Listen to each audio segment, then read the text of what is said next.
Welcome to Lift Your Legacy. My name is Jacob Rupp, father, husband, and rabbi. And each week we bring you an inspiring person or message to help you unlock your inner potential and create change that will impact the future. Thank you for listening, and let's get to it.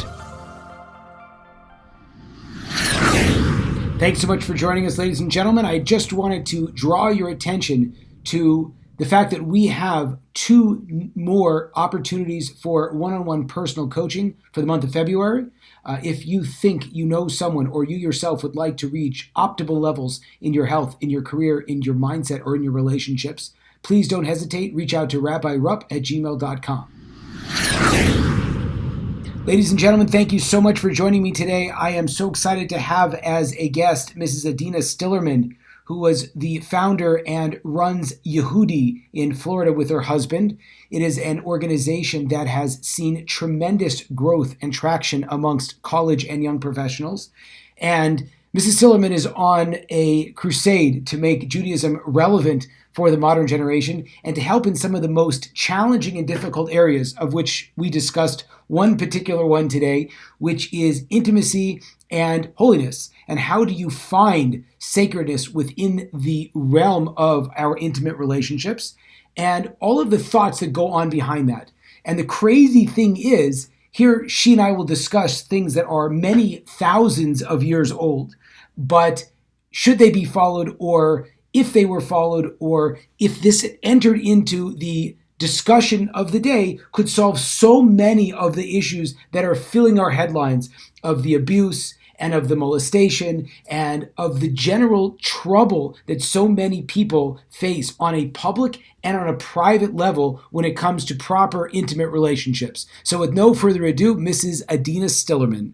Now, just as a short aside, we kind of jump right into the interview, and the question that she was asking was the value of speaking about the Jewish approach to intimate relationships to both a secular and to a traditional practicing Jewish audience. One of the unique unifying themes between all denominations of the Jewish world is that everybody's struggling in their marriages and their intimate lives. And they want to learn more, and they want to engage, and they want to make it better. And I think the reason why, I want to just make a little bit of a disclaimer. I think we're living in a world that is so saturated with the subject that every magazine, puts it across the cover, and every movie will have this running, romantic theme through it. There's so much. We're almost inundated with the message. The music that we listen to, over 90% of the music that we listen to has the theme of love and sex. So it's very, very, we get the messages from everywhere. But if you actually look at the research and you look at and you see the feedback of what's coming from people's homes, and you ask people in their marriages if they're actually if they're getting meaning and pleasure and oneness to it, it seems that it's almost like this dichotomy that we're living in. This dichotomy of what's on the streets and painting a certain picture, and we're not necessarily living up to it. And I think because no matter who... I'm so sorry, I need to interrupt on that point. When you start to ask people those questions, do you find, first of all, how do you build up the, inner fortitude to be so blatantly upfront with someone and say, are you actually enjoying your marriage? And secondly, are people reticent to sort of step over and humble themselves and essentially say, no, I'm not doing a great job? Oh, that's such a great question. You hit the nail on the head of one of the biggest stumbling blocks that someone like me in my position that wants to really spread a message of healthy intimacy. That stumbling block is this taboo nature of the subject that people feel uncomfortable talking about it. So I created a system where we have small group learning environments. I just did a very large talk with more people, and I tried to keep it, subtle. But there's nothing that's taboo about the subject. It's just sacred and private. But there's definitely a leg to stand on that Judaism considers this a very, very important subject to talk about. What we do is we have an anonymous question box that we send around all throughout the class. And it goes around 3 or 4 times, and everybody puts their questions into the box. Actually, everybody is obligated to put a paper in It doesn't necessarily have to have a question on it, so that That's people, smart. their privacy is preserved. So the question box actually gives me that feedback and tells me what women are struggling with. And most often women are struggling with the same things. And the fact that you can ask a question out loud and everybody feels like that they're normal and they belong, because something that they've been struggling with privately now becomes something that they realize is normal, and maybe Hashem created them this way, and it's an opportunity to grow, become a better person, learn some tricks to be able to engage. And I think just learning that foundation that is delivered starting from the entire Bereshit story. The Genesis story really talks about the split of man and woman and how we're supposed to unite together. Learning that from a Kabbalistic perspective really elevates the mind throughout the process. And it is a huge task to elevate the mind in a world where they're trying to take your mind into the gutter in this particular subject.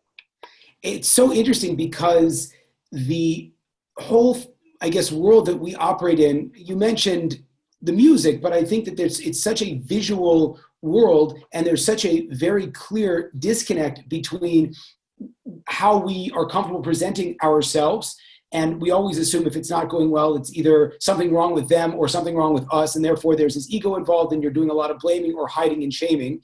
And the idea from a Jewish perspective initially that this is part of life, that we should actually learn how and to approach it, and what the benefit is. And I think that as especially the ages of people getting exposed to this is dropping lower and lower. And I also, like, when I'm teaching people, I'm like making fun of them, because I say, like, back in the old days, I actually had to ask, like, my wife out on a date, right? Because it wasn't the kind of thing where you could just swipe or to text over and, you've lost all your nerve. So because the barrier to entry into this system is very, very low, and the images are very, very high, I think that is only, and you're the expert, exacerbated the situation to the extent that we feel there's such a huge disconnect between what we're personally experiencing and how everyone else is enjoying it. Yeah, for sure. I don't know if you asked a question or if you're just I made a point. Elaborating. No, a question. Go for it.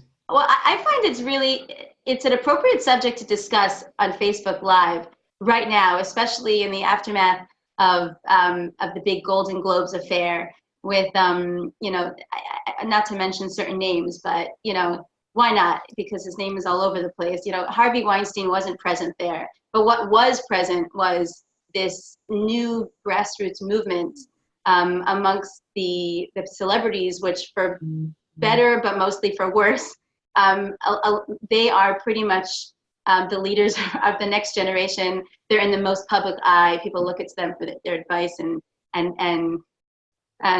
for their guidance. And they had this sense of solidarity towards the movement of being aware that there is a sexual harassment problem, and there is a lot of abuse in this particular area. And I found it really interesting because what bothered me so much about the nature of, even though I didn't actually watch it, but a few of our students sent me a few clips, and it was a little anti-men, and it was about this glorification of the victim, which obviously is very important, that people should have their voice and should be able to speak it out loud.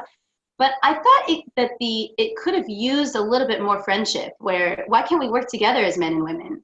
Why can't it be that we inspire each other to become better people and set each other up for success in this particular area? And I felt that it's very important to start off with coming down hard on the issue, that we do in our world have a distortion of sexuality, and we don't understand that it's an opportunity to give, not to take. And we have to come down hard and expose the people who are abusing it.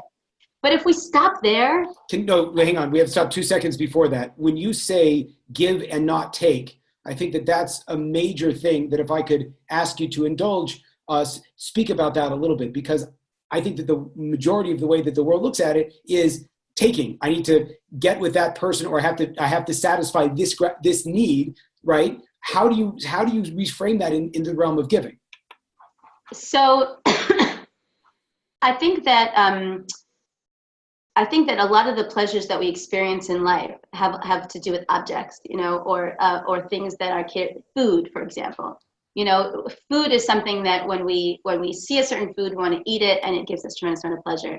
So what is meant to be a glue between man and woman, between husband and wife, something that nourishes them and feeds them in terms of their relationship has become almost two people trying to figure out a way that they could, unfortunately this happens, use each other in order to be able to get their needs met. But it is usually masked. It's masked in a relationship. It could be masked in a one-night relationship where you say the right things and then you don't call back the next day. Or it could be masked in a month-long affair at work, which we saw that was exposed on some of the news networks with people who are working, as news anchormen, that they would, foster a relationship for a month and then it ended. Or it could be masked in an 8-month relationship as well. We say certain things, but ultimately, and I do think it's important to know. Could it even be masked in a marriage for years and years? So it could be, and it's not to necessarily say that because people aren't necessarily practicing the best intimate lives doesn't necessarily negate the value of the marriage as a whole. It just means we could be getting so much more out of it. The analogy that I like to give, which I actually adopted from Rabbi Akiva Tatz, is he says, as parents, we often want to give our children healthy food. So let's just pretend, I know there's probably a few gluten-free fanatics that are listening in, but let's just pretend that bread is a healthy thing to eat. So if you want to give your kid a slice of bread, assuming it's healthy, so mothers will slather a little bit of honey on top of it and will say, here, eat the bread, and the kid knows there's honey on it and the kid will eat it. Now, if I turn my back and then I peek around and I see that my kid licks the honey off the bread and then dumps the bread in the garbage, it creates such sadness within me because I really understand how much this kid could be benefiting from it. So the kid that licks the honey actually feels amazing at the time because it tastes so good. Unfortunately, honey gives no nourishment. So at the moment it feels good, and then afterwards they feel like they're missing, that they're gaping, and then they need more, and they need more, and they never feel satiated. Practicing sacred intimacy is essentially using the physical pleasure to be able to bond and give to another person so that the relationship feels good the next day because of that. So that it's satiating and it's nourishing to the couple as a unit. That's the goal, and not to be able to just taste the pleasure and negate the fact that this is a nourishing thing. And ultimately, if one is focused on giving, which is the premise in Judaism of intimacy, focused on giving in this particular area, then that is what gives the nourishment, and it actually also enhances the physical pleasure. It's a mind shift, but what it is that you realize that actually what goes on inside the mind and what you choose to focus on actually will change the nature of the act itself. And that's really what it is. It's about mind shifting in terms of this relationship. I want to ask two questions based on what you just said. So imagine a person is, when it comes to the desire to go and to find a partner, isn't that in and of itself, how can one be giving in that regard? A person looks at their life and either feels lonely. Just with the way the world is today, there's either a stigma that you should couple up with someone, or there's in the Jewish world like a mitzvah if you're a man to get married. If a person is compelled to go out and find that other one, how do you start that process by that giving mentality, or does it naturally have to be a taking mentality when you get started? What do you mean by that? Why does it have to start off by being a taking mentality when you get started? How do you give without a recipient to give to? When someone's single, is that your question? Yeah. I think you're always a giver, even though you don't have someone significant in your life in a romantic way, because you have many other relationships. If you can't get along with your parent, you can't get along with a spouse, that's for sure. If you pick the most difficult person in your life and you work on that relationship, oh my goodness, well, you become a giver when you actually enter into marriage. People spend so much time looking for the right person instead of trying to be the right person. And ultimately, if you are the right person, you, by law of attraction, you will find someone who appreciates your giving nature. Well, that's some horrifically scary things for a lot of us to think about, because you're suggesting most people, and I think that this does definitely stem from Hollywood, which must stem from someone somewhere, look at romantic relationships as an escape from all of the other problems in your life, yeah, right? Bingo. Yeah. Yep. Does that make sense? So You're saying that it's not going to help you, and it's only going to exacerbate all of your problems. If you go from the perspective of save me from my job, I'm going to get married, or save me from my horrible parents. Cinderella, like that's the whole, maybe universe. Maybe that's where it came from, right? That whole, get out of an abusive family by getting married to someone, I never thought about it, that it might be rooted in Cinderella. Thank God for Disney.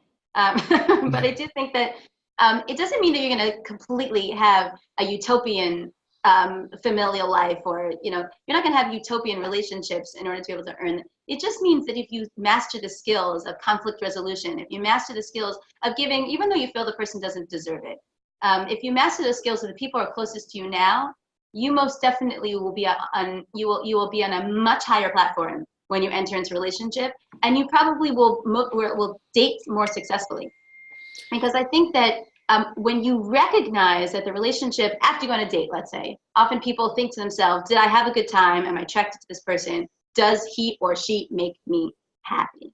And ultimately, if that question can just change slightly to, do I want to give to this person? Is she someone that I want to make happy? Is this something does it excite me to make this person happy? Does it excite me to give to this person?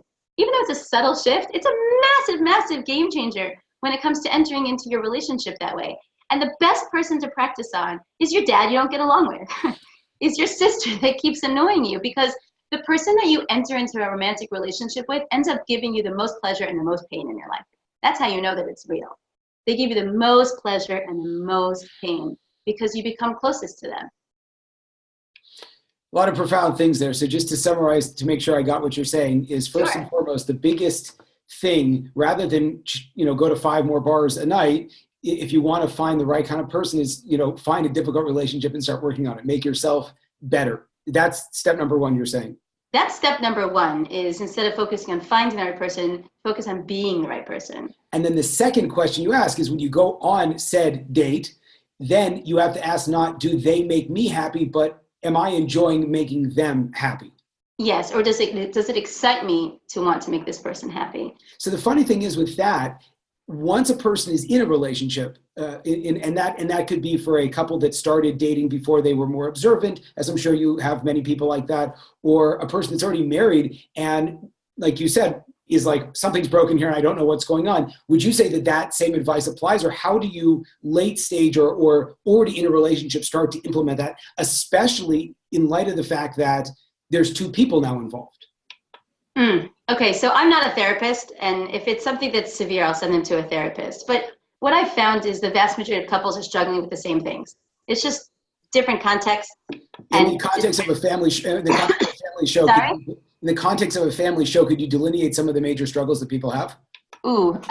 So there's struggles inside the bedroom and the struggles outside of the bedroom. But struggles for outside of the bedroom have a lot to do with, I'll give you some of the lines that I hear all the time.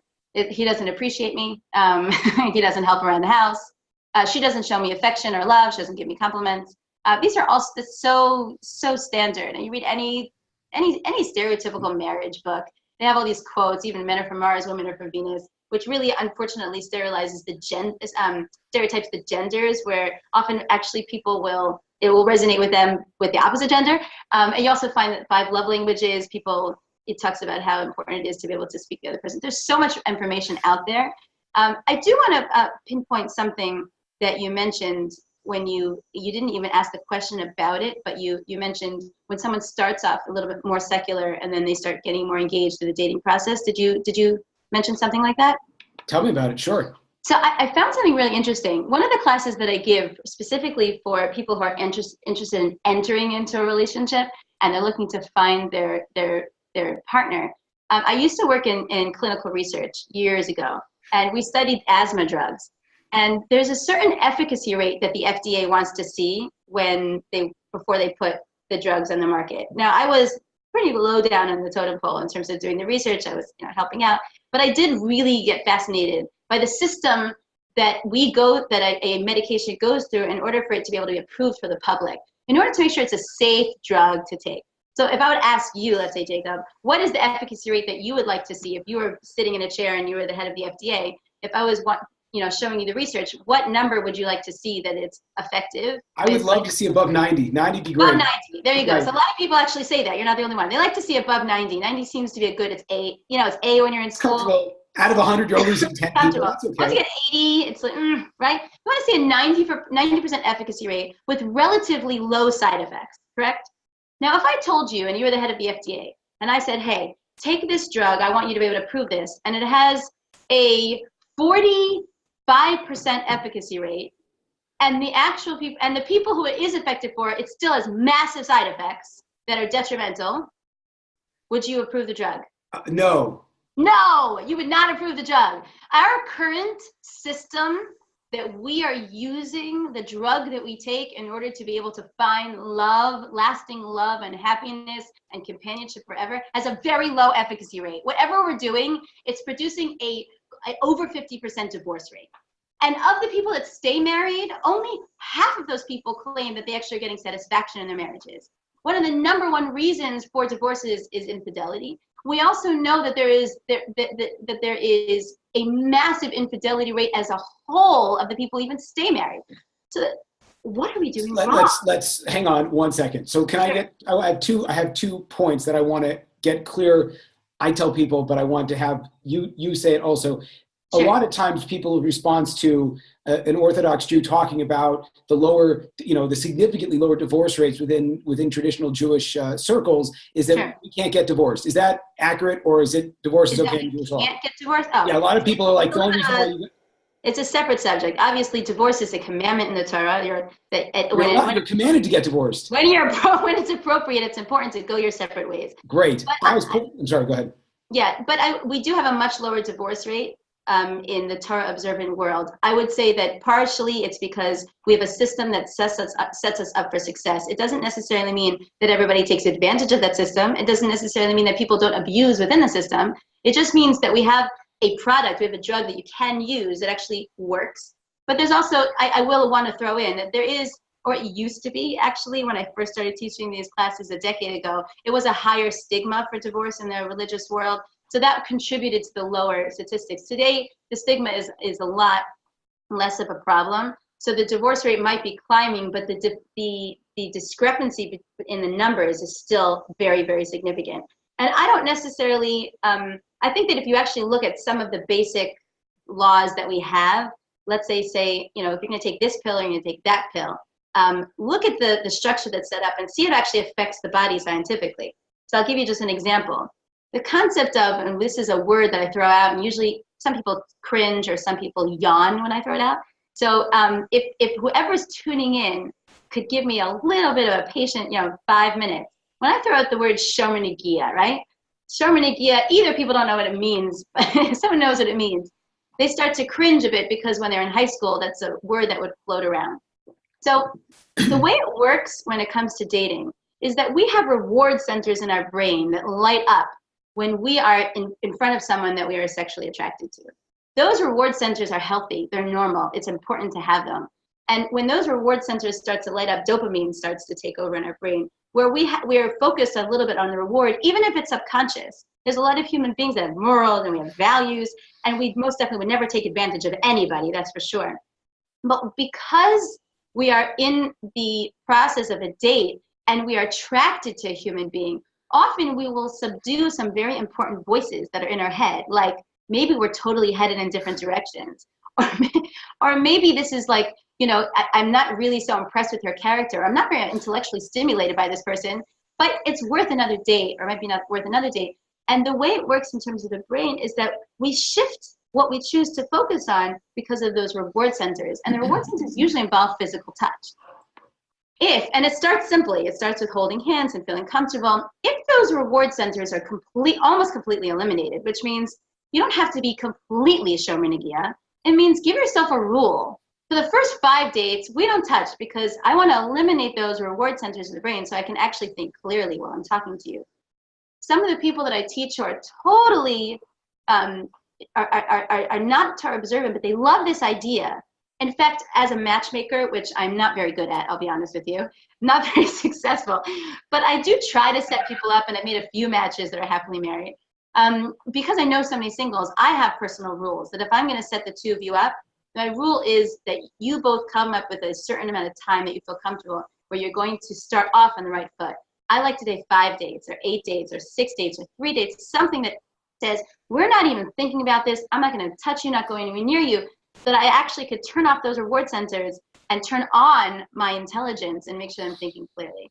Can I just ask, and maybe you're not finding this to be the case in the work that you're doing or the demographic that you're working in specifically, I guess, I don't know what the median Young professionals. young professional and Young primarily professionals, women. college students, but mostly young professionals. I work with Professional women. young professionals are focused on finding a partner. That's what so that was exactly my question, because I think that a lot of people wouldn't want necessarily to turn that center off because they don't necessarily think that they want to, so to speak, go the distance. And it could be that this is a male-female difference discrepancy, but and oftentimes I talk to people that I work with and sort of put in the context of like a business deal. It's like, well, you would do significantly more research if you actually wanted this to go. But for a lot of people, like you said, they're not either looking for the long term, they just kind of fall into the long term, or they specifically want something that is short term. So how do you coach a person, I guess you could say, or explain to a person the values of even like what you're suggesting? That's like already stage 2, is that I want to stay objective.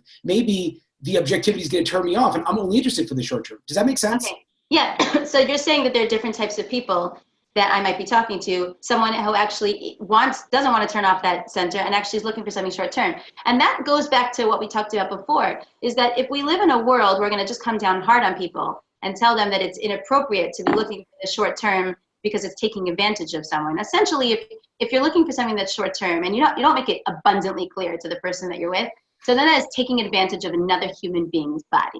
You could say that you did it by force, or you could did it by verbal manipulation, physical, but essentially it's taking advantage of another human being's body. And I consider it both horrible. And I'm like breaking out a cold sweat that it's so controversial what you're saying, because I feel like you've essentially eliminated, and that's the crazy thing about all of these, watch me like blame all the celebrities, but I think that the root cause in all of the people that are leading this charge, I think that would be highly controversial in their world, the idea that, getting in a relationship where you're kind of looking out for yourself is immoral, which I think it kind of... I don't. It's immoral if you're getting into a relationship where you're only looking at yourself. You don't make it abundantly clear. You understand how, in today's society, I'm speaking on 2 different platforms. I'm speaking in a democratic, American, Western society where 2 consenting individuals can do whatever they want. I'm also speaking from a religious platform where I believe that you can get so much more nourishment out of it. Why not give yourself nourishment as well by looking long term? So I think that if I can't sit in both worlds, but let's just assume that if we go back to those Golden Globe Awards, anybody who's sitting there in the room wearing the black dress, which was the sign of solidarity towards the movement, or wearing that pin that said "Time's Up," which is what the men were doing because they had to have some type of symbol, since men usually wear black to the awards anyway. The symbol says "Time's Up." All of them will agree on the same principle. They'll agree that you can't take advantage of another human being. And like I said before, a lot of the cases of sexual harassment or abuse in that particular field, but I'm sure this is in all field we have power. It always involved an element of seducing someone in through words. I think you're special. I think you're amazing. I think you're fantastic. Or I could get you a higher paid job, or I could get you a part in this film. It was really about manipulation in advance. And that, I believe everybody's going to agree that there's something wrong with that, where it's an uneven playing field. You're taking advantage of another person's vulnerability and you want to just use them for your own personal gain. That's not the same thing as 2 people saying, okay, we're both looking for a short-term experience. I don't have anything to comment on that necessarily right now, but I will say that people have to be honest with themselves, because often people will say, they'll speak to themselves in their mind. They're not evil people. They'll excuse their actions by saying, but I am finding emotional, bonding in this relationship. And she is someone, I do want to give to her. They'll tell themselves what they need to hear in order to be able to allow the actions to take place, which is really, I'm attracted to this person, and they'll disguise it as quote unquote a relationship. The reason I'm passionate about this, and I know you're breaking out in sweats, but no, it's good. I'm good now. The women come to my office crying, and they say, but he told me that he loved me, and he told me he wanted me to meet his mother, and we talked about the future. And usually the breakup is along the exact same lines. Listen, it's just not working out. It's not you, babe, it's me. That's what they usually say. It's me, I'm just not ready for the relationship. I'm not giving you what you really deserve. They'll turn on, and I do believe the men believe themselves. They're nice human beings, and they don't want to hurt other people. It's just the reward center works quite strong.